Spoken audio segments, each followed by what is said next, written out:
Di suatu hari yang penuh misteri, tersimpan legenda tentang harta karun peninggalan Nabi Sulaiman yang konon katanya hilang berabad-abad lamanya. Sebuah cerita yang menggetarkan hati, membawa kita kembali ke masa lalu, saat Nabi Sulaiman dikenal sebagai raja yang bijaksana dan memiliki kekuasaan luar biasa, mampu berbicara dengan binatang, jin, dan menguasai alam semesta dengan izin Allah.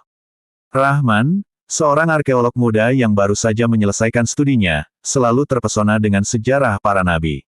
Malam itu, ia terbangun dengan tubuh berkeringat setelah mimpi aneh yang sangat nyata. Dalam mimpi itu, ia melihat hamparan gurun yang luas, sebuah pintu raksasa berkilauan di kejauhan, dikelilingi oleh jin dan burung yang berputar di langit. Di tengah mereka berdiri seorang pria berjubah putih yang memegang tongkat emas, tersenyum penuh arti padanya. Mencarilah di tempat yang hilang dari mata manusia, suara itu menggema dalam mimpinya, di sanalah harta karun Sulaiman menanti. Rahman terbangun dengan napas memburu. Apa yang ia alami terasa lebih dari sekadar mimpi biasa. Seakan-akan, ia dipanggil untuk sebuah petualangan besar, sesuatu yang lebih besar dari sekadar rasa ingin tahu ilmiahnya. Tak butuh waktu lama bagi Rahman untuk melakukan riset. Ia menemukan bahwa Nabi Sulaiman memiliki kekuasaan atas jin yang membangun berbagai istana megah, termasuk satu tempat yang belum pernah ditemukan, istana terakhir yang konon menyimpan semua kekayaan dan benda-benda ajaib yang diwarisi oleh Nabi tersebut. Rahman memutuskan untuk memulai perjalanannya di Timur Tengah, tempat di mana banyak legenda tentang Nabi Sulaiman berasal. Ditemani oleh seorang sahabatnya, Ali, seorang peneliti peta kuno, mereka menuju padang pasir yang luas dan sunyi. Berbekal peta tua yang mereka temukan di perpustakaan kuno, perjalanan mereka menuju ke tempat yang dikatakan hilang dari sejarah manusia. Hari-hari berlalu dalam kesunyian gurun, dan Rahman mulai merasa putus asa. Mungkin ini semua hanya legenda, gumamnya. Namun, Ali tetap bersemangat. Jangan lupa, mimpi itu bukan kebetulan. Nabi Sulaiman adalah seorang yang penuh misteri. Pada hari ketiga, saat matahari mulai terbenam, mereka tiba di sebuah area yang berbeda dari sekitarnya.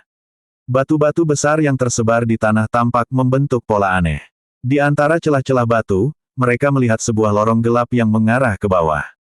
Lorong ini tampak seperti pintu masuk ke dunia yang tersembunyi. Dengan hati-hati, mereka masuk ke dalamnya. Cahaya obor yang mereka bawa mulai menerangi dinding-dinding batu yang dipenuhi ukiran kuno. Di ujung lorong, mereka melihat pintu besar yang terbuat dari emas, dihiasi dengan ukiran-ukiran burung, singa, dan jin. Akhirnya, bisik Ali, ini pasti peninggalan Sulaiman. Saat Rahman menyentuh pintu itu, ia merasakan getaran yang aneh, seolah-olah energi kuno masih tersimpan di baliknya. Pintu itu terbuka dengan suara yang berat, memperlihatkan sebuah ruangan yang luas dan berkilauan, dipenuhi dengan emas, permata, dan benda-benda ajaib yang tak terhitung banyaknya. Namun, harta yang paling mengejutkan adalah sebuah cermin besar di tengah ruangan. Cermin itu memancarkan cahaya yang berbeda dari benda-benda lainnya, seakan menyimpan kekuatan yang tak terbayangkan. Rahman merasa tertarik untuk mendekati cermin itu, tetapi suara Ali menghentikannya. Tunggu, ini mungkin bukan cermin biasa. Cermin itu ternyata bukan hanya sekadar hiasan. Saat Rahman mendekat, bayangannya di dalam cermin mulai bergerak dengan sendirinya. Tiba-tiba, ia melihat sosok seorang pria berjubah putih muncul di dalam pantulan.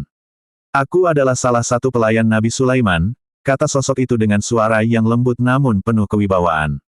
Ia memberitahu bahwa harta ini bukan hanya untuk dimiliki, melainkan sebuah ujian bagi siapa saja yang menemukannya. Harta ini hanya akan diberikan kepada orang yang memiliki hati yang tulus dan bersih. Apa yang kau cari di sini, Rahman? Apakah kekayaan duniawi atau ilmu pengetahuan yang lebih tinggi?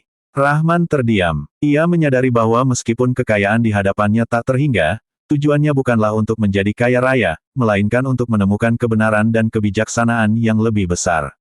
Dengan rendah hati, ia menjawab, aku hanya ingin memahami lebih dalam tentang kekuatan Allah dan mengungkap misteri sejarah ini.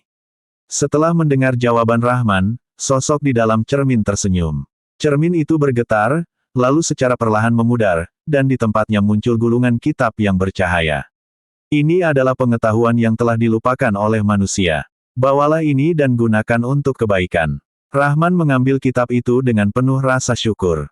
Ia dan Ali meninggalkan gua dengan rasa lega, tanpa mengambil satu pun emas atau permata. Mereka menyadari bahwa harta karun sejati adalah pengetahuan yang diberikan kepada mereka, bukan kekayaan duniawi.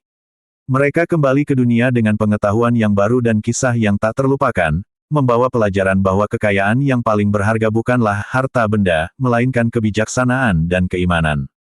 Rahman dan Ali telah menemukan sesuatu yang jauh lebih berharga daripada emas, sebuah pelajaran hidup tentang kebijaksanaan dan keimanan. Jika kalian menikmati kisah ini dan ingin mengikuti lebih banyak petualangan dan misteri sejarah lainnya, jangan lupa untuk like, komen, dan subscribe ke channel ini. Dengan subscribe, kalian tidak hanya mendukung kami, tetapi juga akan menjadi yang pertama mengetahui kisah-kisah menarik lainnya. Terima kasih atas dukungan kalian, dan sampai jumpa di cerita berikutnya.